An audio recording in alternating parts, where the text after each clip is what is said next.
또 지난 시간 복습을 좀 해보겠습니다. 지난 시간에는 사무엘상 3장 우리 11절부터 해서 공부를 했는데요. 그 내용 중에 우리가 그의 아들들이 스스로를 더럽혔다 이렇게 해서 우리가 죄라는 것은 항상 자기 의지로 자기가 선택해서 짓는 것이다. 그를 죄라는 것은 짓도록 예정되어 있거나 되어 있지 않다. 환경이나 어떤 기타 다른 것의 우리 영향 때문에, 마귀 때문에, 누구 때문에 이렇게 짓는 것이 아니라 자기의 탐심으로 인해서 스스로 죄를 짓게 된다. 이런 얘기를 하신 걸 봤습니다. 그리고 우리의 자기가 스스로 짓는 죄에 대해서도 하나님께서 우리가 계산하시지만 우리 가족이나 내 통솔 범위 안에 있는 사람들의 죄들을 억제시키지 아니한 죄에 대해서도 하나님께서 물으신다. 이런 말씀을 해서 그래서 자기 자녀나 자기 아내나 때로는 또 성도들이나 자기와 관련된 사람들이 자기를 하나에 합당하지 않게 높이거나 이렇게 잘못된 죄를 짓는 일들을 자기와 관련돼서 봤을 때는 그런 죄들을 짓지 않도록 억제시켜야 된다. 결국은 그들이 선택을 하겠지만 그런 일들은 억제시키는 부분에 관해서 우리의 노력이 또 필요하다. 하나님께서 엘리 가족의 죄에 대해서 영원히 제거되지 아니하는 죄를 졌다 이렇게 얘기하시고 말씀하셨습니다. 그래서 우리가 하나님께서는 그 때나 어떤 기준으로 그 기준을 정하시는지 우리가 정확하게 알 수 없지만 하나님께서도 넘으면 안 되는 선을 우리에게 넘으면 안 되는 선이 있다라는 걸 말씀하신다. 우리 신약교회 성도들에게 있어서는 하나님을 믿지 않은 죄에 관해서는 우리가 용서받을 수 없다. 이렇게 말씀을 하고 계십니다. 그리고 바로 지금이 구원받을 때이고 여러분들이 육신 안에 있을 때 여러분들의 구원이 이루어져야지만 된다. 그 이후에 죽은 조상들을 위해서 구원을 만든다든지 죽은 조상들이 극락에 가게 만들다든지 하늘나라에 가게 만든다든지 이렇게 이미 우리 육신을 떠난 대상을 위해서 구원의 방법은 존재하지 않는다. 이런 방법에 대해서 우리가 아셔야 되고요. 또 사무엘이 엘리와의 관계에 있었을 때 너무나도 부모와 자식과의 관계처럼 친밀한 관계였는데도 불구하고 하나님께서 사무엘을 불러서 그에게 첫 대언의 임무를 맡기셨는데 그것이 바로 엘리에게 저주가 부어졌다는 아주 부정적인 이야기를 하게끔 하셨다는 겁니다. 그래서 우리는 하나님의 말씀에 관해서는 상대방이 듣기 좋은 얘기뿐만 아니라 듣기 싫어하더라도 그것이 하나님께서 명령하신 거라면 부정적인 이야기라도 상대방의 잘못이나 이런 것들에 대해서도 정확하게 말씀에 벗어난 부분에 관해서 지적하고 선포하고 가르쳐야 된다. 이런 말씀을 드렸습니다.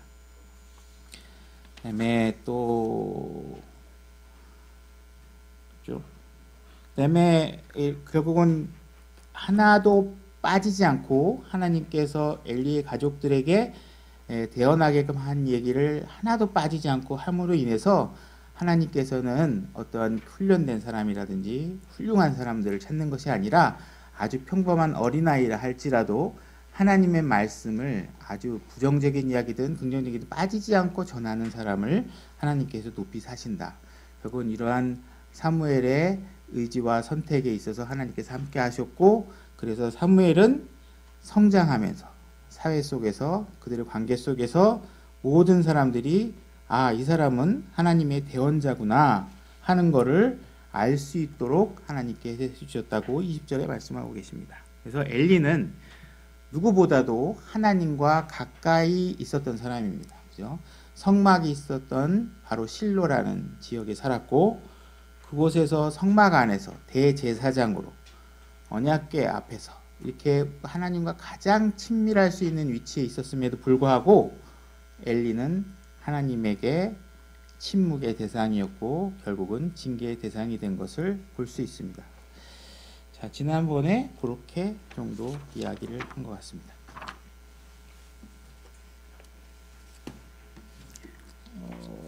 그다음에 오늘은 교재가 지도하고 요약본하고 두 가지입니다. 그래서 지도 대단한 건 아니고요. 단지 찾아보려고 하는 거니까 두 개 가지고 계시고 오늘 진도를 나가보도록 하겠습니다. 사무엘상 4장 1절입니다. 제가 읽으면서 하겠습니다. 사무엘의 말이 온 이스라엘에게 이르니라. 이제 이스라엘은 나가서 블레셋 사람들과 싸우려고 에베네셀 옆에 진을 치고 블레셋 사람은 아벡에 진을 쳤더라. 이렇게 되어 있습니다.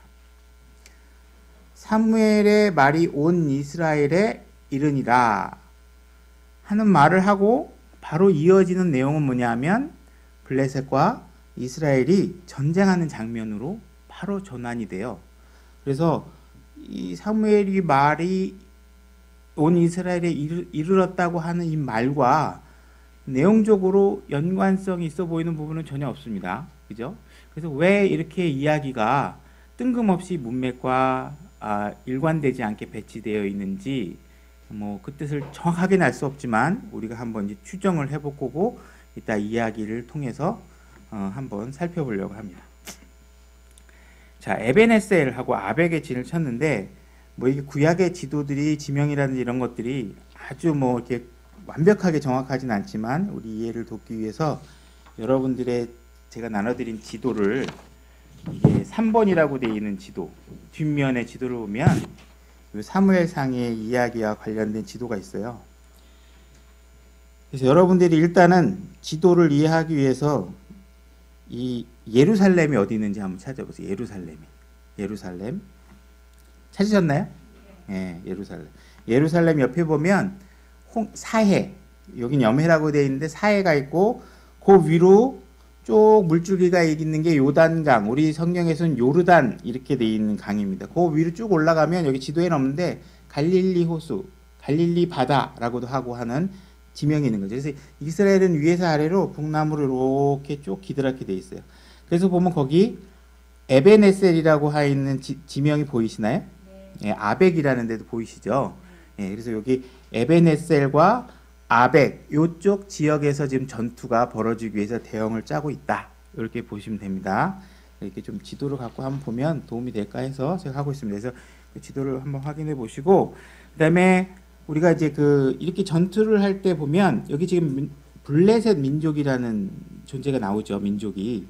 그래서 이 블레셋 민족이라는 단어는 블레셋 민족 물론 창세기서부터 나오긴 하지만 이스라엘과 관련되어져서 언급하고 있는 내용이 하나가 있는데 출애굽기 13장 17절입니다. 13장 17절 출애굽기 13장 17절 보겠습니다.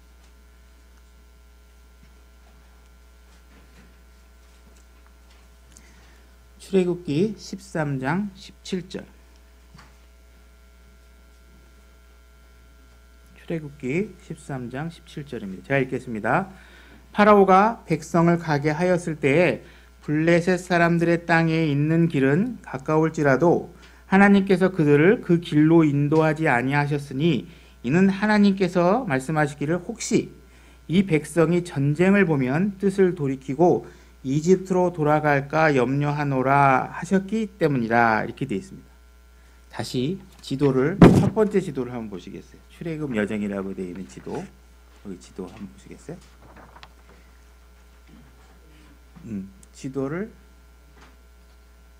지도 한번 보시겠습니다.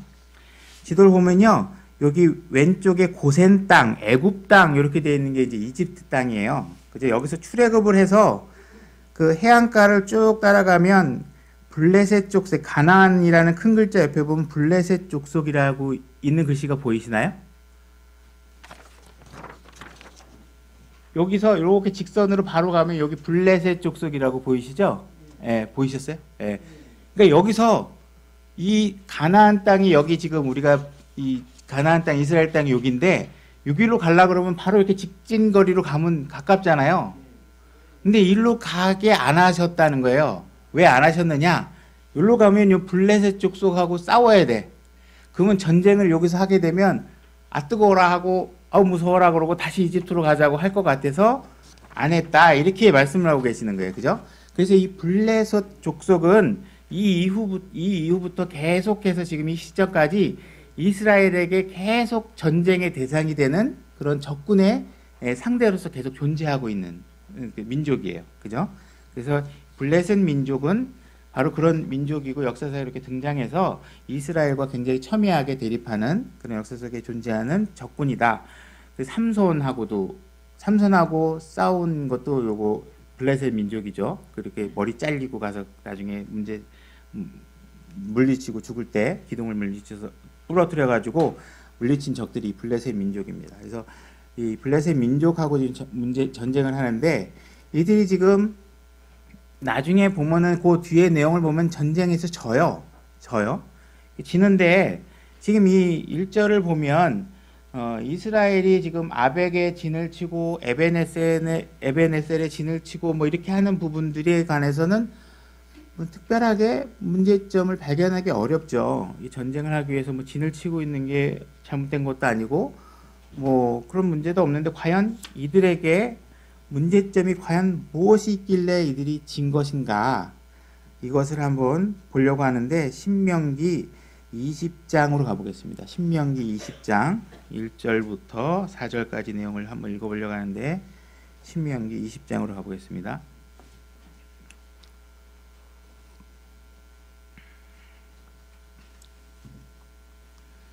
신명기 20장 1절입니다. 제가 읽겠습니다. 내가 나가서 내 원수들과 싸우려 할 때에 말과 병거와 또 너보다 많은 백성을 볼지라도 그들을 두려워하지 말라. 이집트 땅에서 너를 데리고 올라오신 주 내 하나님께서 너와 함께 계시느니라. 너희가 싸움터에 가까이 가거든 제사장은 백성에게 다가가서 말하고 그들에게 이르기를 오 이스라엘아 들으라. 너희가 이날 너희 원수들과 싸우려고 다가오나니 낙심하지 말고 두려워하지 말며 떨지 말고 그들로 인하여 놀라지 말라. 4절 주 너의 하나님은 곧 너희와 함께 가시고 너희를 위하여 너희 원수들을 치시며 또 너희를 구원하시는 그분이시니라 할지니라. 이렇게 되어 있습니다. 이들이 지금 이 전쟁의 모습에서 빠진 게 있다면 과연 뭘까요? 주 너의 하나님이 너희와 함께 가시고 라고 했던 것처럼 이들의 전쟁에 있어서는 항상 하나님이 함께 하셔야 이길 수 있는 전쟁이에요. 근데 이들은 진을 치고 있지만 그들 가운데 하나님이 계시지 않았구나 하는 것을 우리가 짐작해 볼 수 있겠죠. 그래서 우리는 하나님께서 함께하지 않은 전쟁은 우리에게 어떠한 승리도 보장받을 수 없다라는 것을 아셔야 됩니다. 그래서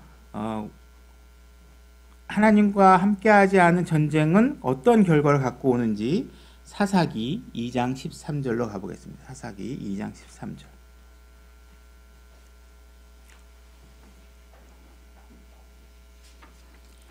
사사기 2장 13절 14절. 사사기는 지금 사무엘 이야기가 이 사사기의 끝자락에서부터 시작하고 있고 바로 이전에 기록된 책이죠. 사사기 2장 13절입니다. 제가 읽겠습니다. 그들이 주를 버리고 바알과 아스다롯을 섬기니라. 주의 분노가 이스라엘을 향하여 맹렬히 타올라 그분께서 그들을 노력한 자들의 손에 그들을 넘겨주시고 이렇게 되어 있습니다. 결국은 하나님을 등지고 우상을 섬기게 되면 결국은 하나님의 분노를 사게 되고 그들의 손에 넘겨진다고 하나님께서 분명히 말씀하시고 경고하셨습니다. 그죠? 과거에 경고를 하셨습니다. 그 다음에 사사기 13장 1절 보겠습니다. 사사기 13장 1절 이스라엘 자손이 다시 주의 눈앞에서 악을 행함으로 주께서 그들을 40년 동안 블레셋 사람들의 손에 넘겨주시니라. 결국 하나님과 함께하지 않은 전쟁은 그들의 손에 넘겨지는 자살 행위와 같다고 말씀하고 계십니다. 그래서 이 지금 하나님과 함께하지 않은 전쟁으로 인해서 이들은 결국은 나중에 패하게 되는데 우리는 오늘날 영적으로도 그렇고 우리는 자신의 어떤 무기와 육신을 의지해서 하는 전투는 승리를 보장받기 어렵게 되는 것이죠. 그래서 이스라엘에게 있어서 이 전쟁이라는 것은 그 전쟁에서 이기냐 지냐 이 바로 싸움의 결과로 바로 그냥 직접적으로 나가야 될 문제가 아니라 결국은 이미 그들의 승패는 그 이전에 하나님께 순종하느냐 하지 않느냐를 통해서 그 결과가 바로 직결된다는 것이죠. 그래서 이미 그들에게 결과가 중요하기보다 오히려 하나님께 진정으로 순종하느냐 아니냐가 더 중요하다. 그래서 우리는 하나님에 관해서 하나님의 일을 할 때에는 그 일의 순서도 중요하고 절차도 중요하고 그 어느 것도 함부로 우리가 임의로 제거하거나 순서를 뒤바꾸거나 해서 처리를 해서는 안 된다는 것이죠. 그래서 오늘날 그 그리스도인에게 있어서의 싸움이라는 것은 이 구약의 전투처럼 이런 육신적인 전투라기보다는 우리 그리스도인에게 있어서는 바로 영적인 싸움에 해당됩니다. 그래서 우리는 디모데전서 6장 12절에 보면 믿음의 선한 싸움이다. 그래서 우리는 믿음의 영적인 싸움을 해야 되는 것입니다. 그 싸움을 할 때 우리는 남을 짓밟고 완전히 부서뜨려서 내가 그 사람들을 완전히 이겨서 봐라. 내가 이겼지. 내가 저 사람하고 싸워서 이겼지. 이걸 보여주는 게 아닙니다. 그리스도인의 싸움은 우리는 낮은 곳에서 다른 사람들을 섬기면서 하나님의 영광을 드러내는 것이 우리의 영적인 싸움입니다. 그래서 우리는 그런 신약교회 성도들의 싸움이라는 것이 어디에 있는 것인지 우리를 잘 이해를 하고 믿음의 선한 싸움을 하셔야 됩니다. 그래서 우리가 그분의 힘과 능력을 의지해서 싸워야 되고 그분의 뜻을 구해야 되고 그분의 뜻을 구하는 건 여러분들이 각자 기도를 통해서 필을 받아서 하는 게 아니라 하나님의 말씀을 내가 무슨 뜻이라고 기록해 놓은 하나님의 성경 말씀을 여러분들이 공부하고 연구하셔서 하나님의 뜻이 무엇인지를 알고 싸움에 임하시면 되시겠죠. 그래서 결국은 이들은 이렇게 하나님이 함께하지 않은 전쟁을 함으로 인해서 어떤 결과가 나타나는지 2절에 나오고 있습니다. 자, 읽겠습니다. 사무엘상 4장 2절 본문입니다. 블레셋 사람들이 이스라엘을 치려고 전열을 갖추니라. 그들이 함께 싸우다가 이스라엘이 블레셋 사람들 앞에서 패하니 그들이 들에 있던 군대 중에서 4,000명가량을 죽이니라. 이렇게 되어 있습니다. 블레셋 사람들이 이스라엘 치려고 전열을 갖추니라. 이렇게 되어 있는데요. 항상 우리의 적은 전열을 갖추고 공격을 해옵니다. 이 영어가 array라는 단어인데 우리가 이제 교황들이나 이런 사람들 보면 멋있게 옷을 차려입죠. 이렇게 마귀들은 여러분들 이렇게 혐오스러운 모습으로 여러분들에게 다가오지도 않고 굉장히 장엄하고 때로는 멋있고 아름답게 진영을 갖춰서 여러분들에게 공격을 해옵니다. 그래서 여러분들은 오늘날 신약 그리스도인들은 항상 말씀으로 무장하고 그런 싸움에 이길 수 있도록 준비되어 있으셔야 됩니다. 그 다음에 4,000명가량이 그를 죽이니라 이렇게 되어 있죠.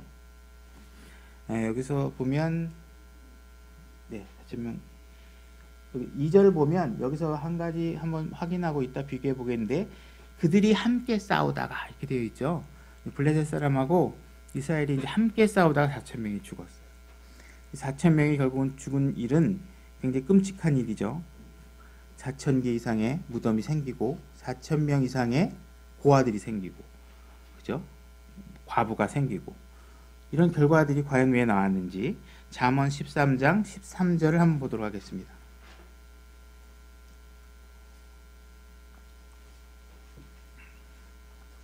잠언 13장 13절. 잠언 13장 13절입니다. 제가 읽겠습니다. 누구든지 말씀을 멸시하는 자는 멸망하려니와 명령을 두려워하는 자는 보상을 받으리라. 하나님 말씀을 두려웠고 떨리는 마음으로 잘 보고 절차도 마치고 빠진 거 없는지 신경 써서 신앙생활을 하셔야 됩니다. 그 다음에 에스겔서 20장 26절로 가겠습니다. 에스겔서 20장 26절. 에스겔서 20장 26절입니다.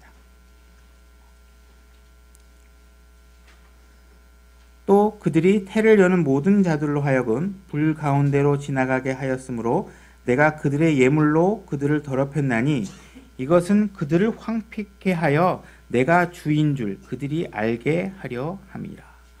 결국은 이 정신을 못 차리고 있고 잘못된 길을 가게 했을 때는 이 멸망이라는 것을 통해서 내가 주라, 내가 너희들의 주인이다, 하나님이다라는 것을 알게 하시게 한다는 것입니다. 그죠? 그 다음에 우리가 이렇게 징계를 하는 것은 하나님께서 우리를 당신의 자녀로 삼으시기 때문입니다. 남의 자녀들을 굳이 꾸짖거나 때리거나 회초리 들고 하지 않으시겠죠. 그래서 히브리서 12장 6절을 보도록 하겠습니다. 히브리서 12장 6절.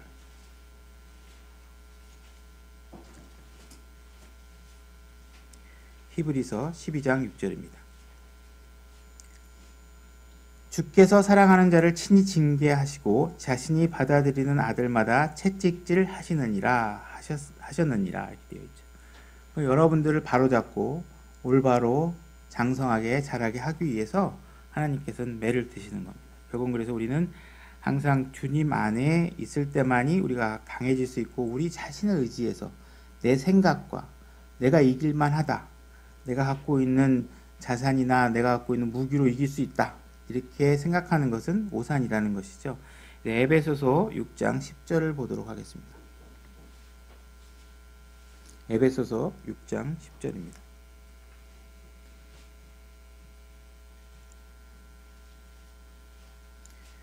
끝으로 내 형제들아 주 안에서와 그분의 강력한 권능 안에서 강건한 자가 되라.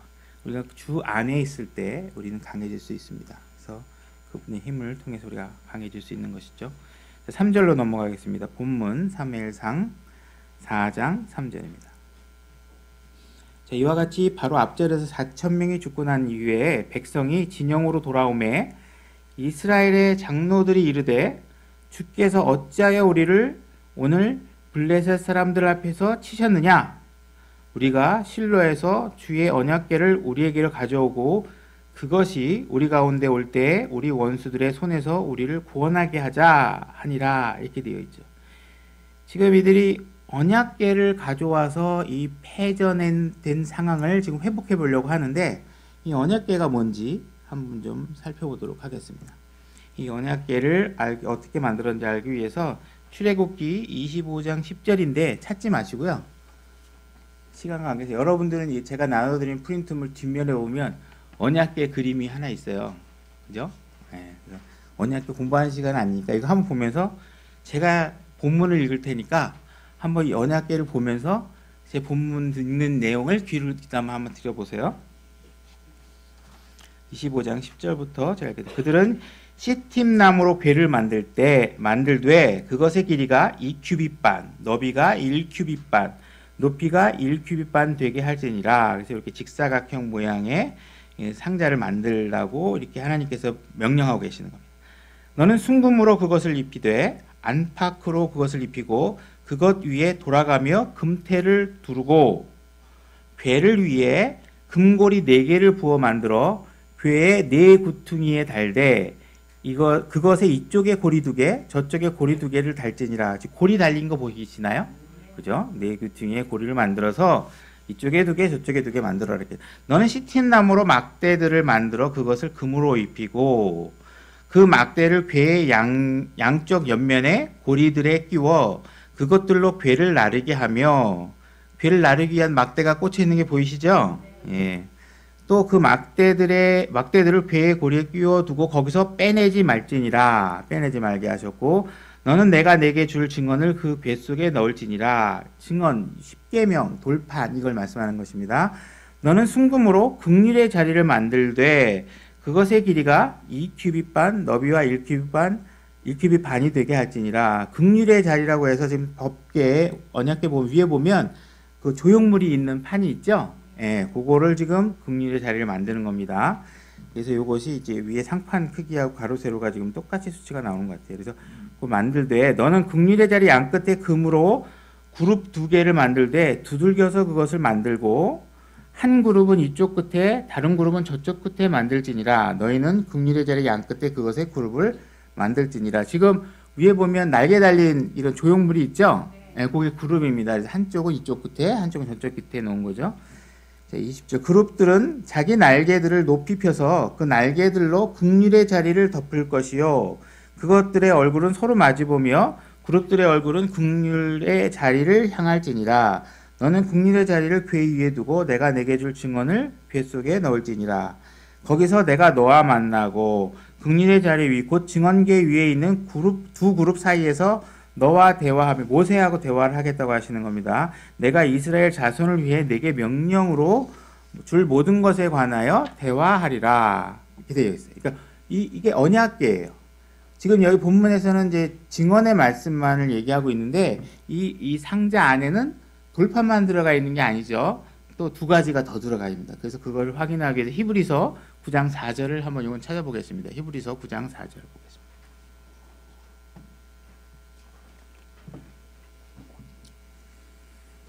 히브리서 9장 4절.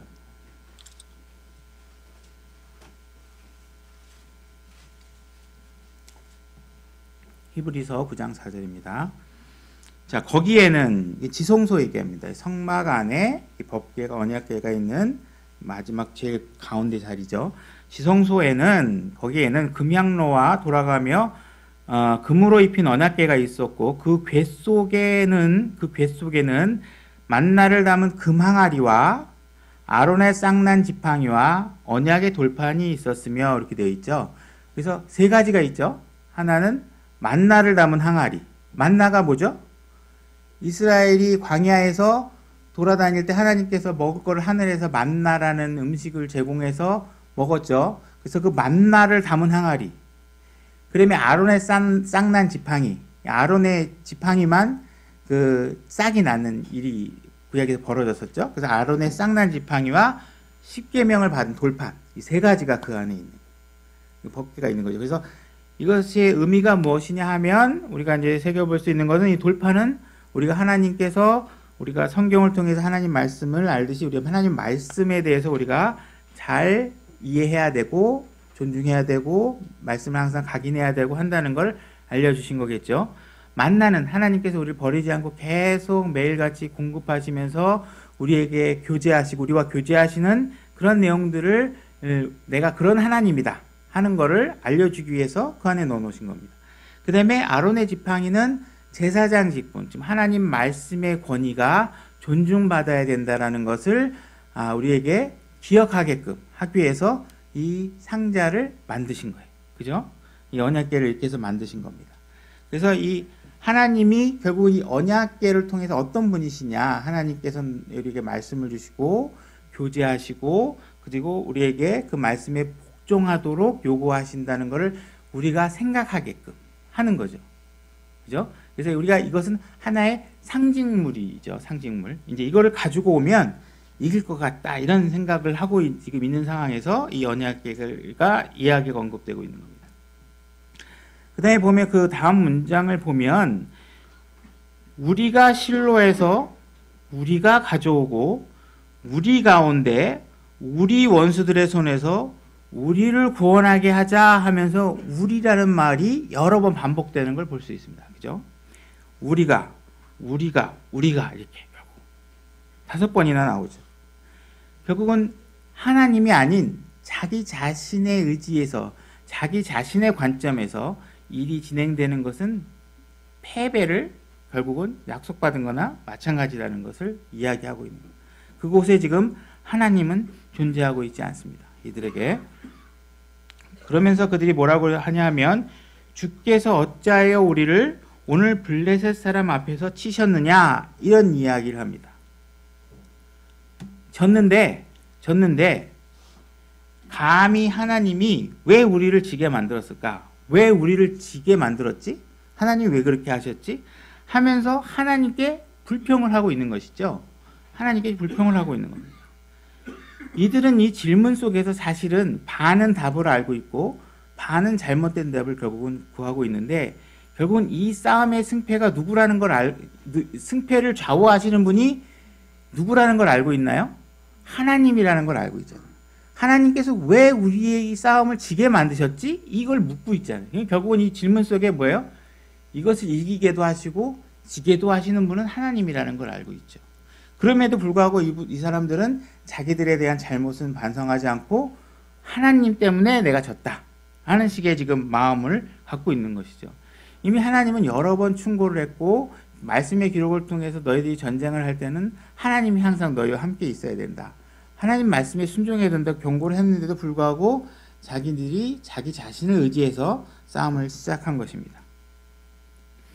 그래서 하나님의 뜻을 구하지 않고 이렇게 벌어지는 일들은 패배할 수밖에 없는 거죠. 우리가 실로에서 주의 언약궤를 우리에게로 가져오고 이렇게 되어 있습니다. 이들이 찾는 것들은 바로 이방 종교, 잘못된 종교들이 하고 있는 행위와 굉장히 유사합니다. 하나님 그분을 찾는 것이 아니라 하나님을 상징하고 있는 그것을 찾고 있습니다.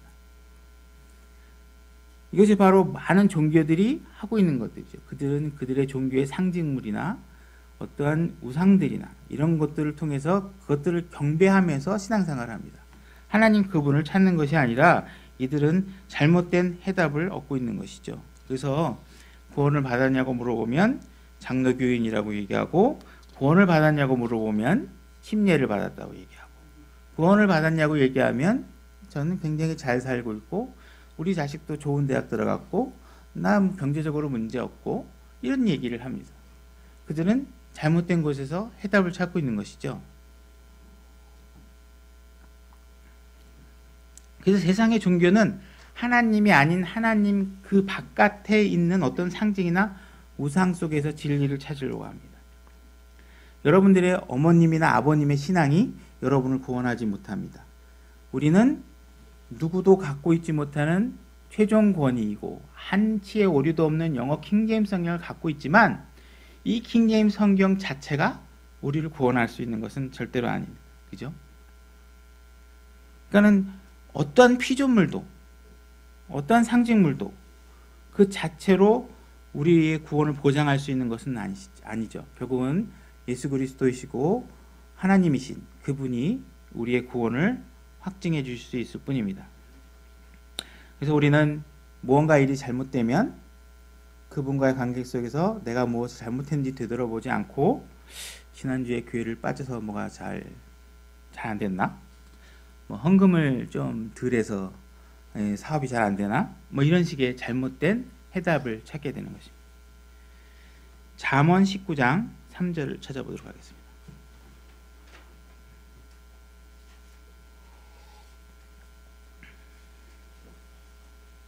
잠언 19장 3절입니다.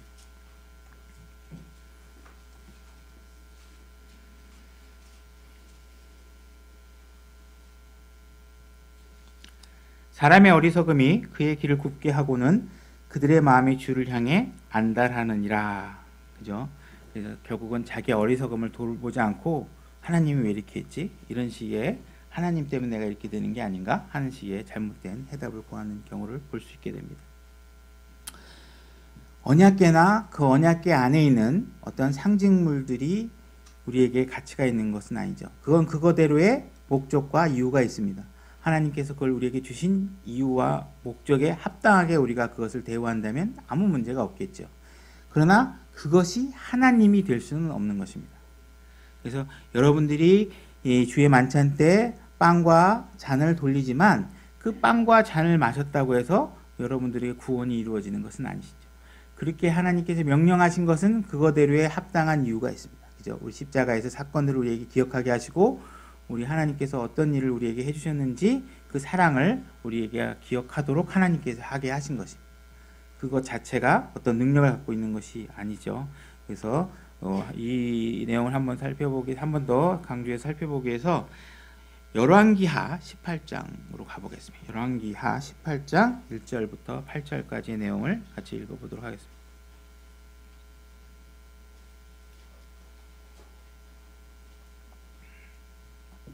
열왕기하 18장 1절입니다.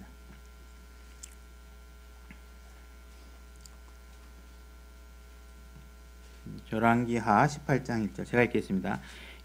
이제 이스라엘 왕 엘라의 아들 호세아의 제3년에 유다 왕 아하스의 아들 히스기야가 통치하기 시작하니라. 호세아는 북이스라엘의 마지막 왕입니다. 북아히야, 베가, 호세아 이렇게 진행이 돼서 마지막에 북이스라엘이 호세아에서 멸망하죠. 약 기원전 722년에 북이스라엘이 멸망하고 그 이후에 남유다는 약 한 130년 정도 더 나라가 유지되게 됩니다. 이때 이 호세아 시대에 히스기야가 통치하는 그 시점 남유다에 대해서 얘기하고 있습니다. 그가 통치하기 시작할 때 나이가 25세더라. 그가 예루살렘에서 29년 동안 통치하니라. 그의 어머니의 이름은 또한 사가랴의 딸 아비더라.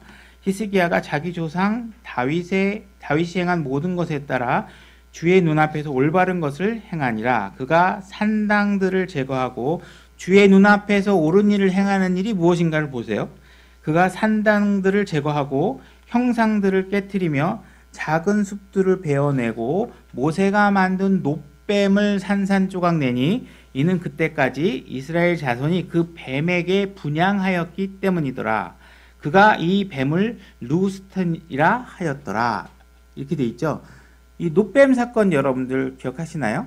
이 광야에 출애굽을 시켰는데 도대체 이제 백성들이 이제 불만이 가득 차가지고 모세에게 이제 반항을 합니다. 도대체 왜 우리를 이렇게 강아지 고생을 시키냐? 그래서 내가 이게 안 데리고 나왔으면 내가 이렇게 굶어 죽고 괴롭지 않았을 텐데 왜 이렇게 했냐? 이렇게 권위에 도전하니까 하나님께서 불뱀들을 풀어가지고 이들이 죽게 만들죠. 빌병에 걸리게 만들고 이렇게 했을 때 하나님께서 그것을 치료하는 방법으로 제시한 게 뭐냐면 놋으로 뱀을 만들어 놓고 놋뱀을 쳐다봐라 그러면 고쳐진다 이렇게 해서 만들어 놓으신 거예요. 하나님이 만들도록 했던 형상이에요. 그죠? 자, 다음을 보면 그가 주 이스라엘의 하나님을 신뢰하였으니 그러므로 그 이후에 유다의 모든 왕들 가운데 그와 같은 자가 없었고 그 전에도 없었더라. 그가 주를 굳게 붙들고 그분을 따르는 일에 떠나지 아니하며 주께서 모세에게 명령하신 그분의 명령을 지켰더라. 이렇게 되어 있죠. 하나님이 만든 거라 할지라도 그것은 그거대로의 이유가 있는데 그것을 섬기는 일로 대상으로 삼으면 안 되는 거잖아요. 그죠? 누스탄 이 말이라는 건 뭐냐면 놋조각이다 뭐 이런 말이래요. 이게 놋조각이에요. 쇠조각인데 거기다 대고 경배를 하는 일이 벌어진 거죠. 그죠? 그래서 우리가 어떤 주의 만찬이든 이런 놋뱀 사건이든 하나님의 언약의 궤든 그것은 그거대로의 이유와 목적에 합당하게 우리가 대우하지 않고 그것을 하나님과 마치 대체 사용 가능할 것처럼 사용하는 것은 굉장한 잘못입니다. 그죠? 그래서 4절로 한번 넘어가겠습니다. 한 절 더 해보. 4절. 이에 백성들이 사람을 실로에 보내었으니 이것은 그들의 그룹 사이에 거하는 만군의 주의 언약궤를 거기서 가져오고자 함이더라. 엘리의 두 아들 홈니와 비느하스가 하나님의 언약궤와 함께 거기 있더라. 여기 보면 이제 그룹이라는 표현이 나오죠. 그래서 아시는 분들은 아시겠지만 이 그룹이 뭐냐? 그래서 그룹 A, 그룹 B, 그룹 C 해가지고 모임, 우리는 그룹 미팅, 해가지고 단체 이런 그룹이 아니에요. 이건 체로빔이라고 해서 하나님의 피조물, 천사의 종류 중에 하나입니다. 그래서 이 창세기 3장 24절로 가보겠습니다. 창세기 3장 24절, 이 그룹이 등장하는 첫 번째 장면인데, 창세기 3장 24절. 이같이 그분께서 그 남자를 쫓아내시고 에덴의 동산 동쪽의 그룹들과 사방으로 도는 불타는 칼을 두어 생명나무의 길을 지키게 하시니라. 이렇게 해서 여기 그룹과 불타는 칼을 두어 가지고 생명나무에 가는 길을 막고 있죠. 에덴 동산에서 아담을 쫓아내고 나서 하나님께서 그룹에게 그런 일을 시키시죠. 그러면 그래서 그룹이 이런 일 하나님이 시키면 무슨 일을 하고 있는 어떤 영적인 존재다 이런 것을 알 수 있고요. 그다음에 시간 관계상 제가 읽겠습니다. 이사야서 37장 16절을 보면 오 그룹들 사이에 거하시는 만군의 주 곧 이스라엘의 하나님이여 이렇게 되어 있어요. 그러니까 하나님께서는 그룹들 사이에 거하시는구나 이렇게 알 수 있죠. 그래서 하나님께서 모세에게 언약궤 위에다 그룹의 형상들을 만들게 하시고 내가 그 가운데서 내가 너하고 대화를 하겠다 이렇게 말씀하시잖아요. 그래서 이 그룹이라는 것은 체로빔이라는 영어 단어인데 이 그룹이라는 것은 하나님 아주 측근에서 있는 존재고 하나님의 피조물이다. 만들어 놓은 존재다. 그래서 그룹이 그런 역할을 하고 있다는 걸 알 수 있고 그룹과 관련된 것 중에 우리가 이것도 찾지 마세요. 시간 관계상 에스겔서 28장 14절에 보면 너는 기름 부음 받은 덮는 그룹이라. 그래서 이게 너가 누구냐면 루시퍼, 사탄을 얘기합니다.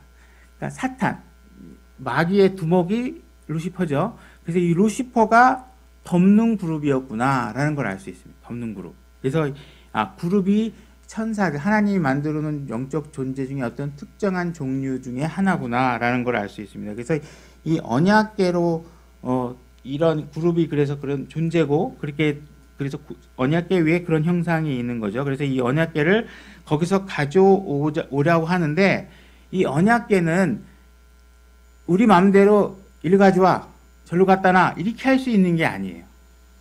이렇게 할 수 있는 게 아니고, 이것들은 하나님께서 신명기 12장 5절에 보면, 제가 읽을게요. 오직 주 너희 하나님께서 자신의 이름을 두시려고 너희 모든 지파 중에 택하실 곳, 그분께서 거하시는 곳으로 찾아가서, 언약궤가 있는 곳은 우리가 이렇게 찾아가야 되는 장소지, 그 언약궤를 내가 있는 데로 가지고 와, 이렇게 할 수 있는 존재가 아닙니다.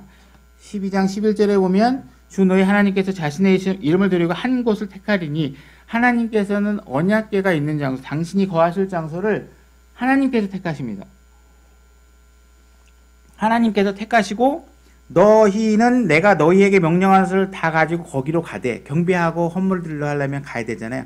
그러니까 그 언약궤가 있는 곳은 하나님께서 정하시고, 그곳에는 우리가 가야 되는 거지, 그거를 일로 갖다 놔, 절로 갖다 놔 할 수 있는 게 아니에요. 근데 이 사람들은 그 언약궤가 보여줬던 어마어마한 능력들을 생각을 하고, 하나님을 찾는 게 아니라 이 언약궤를 가져오면 이길 것이다 라는 생각으로 이 언약궤를 하나님이 합당하게 대하도록 했던 방식이 아닌 자기만의 방법대로 이것을 취급하고 있는 것이죠.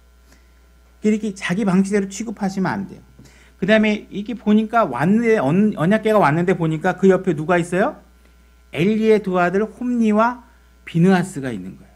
이 장면을 딱 보면 패배가 확실하겠죠. 그죠? 자기 맘대로 언약궤를 취급하고 있고, 딸려온 사람들을 보니까 하나님이 이미 저주를 하시고 그 생명을 끝내겠다고 예언하신 그 사람들이 갖고 온 거죠.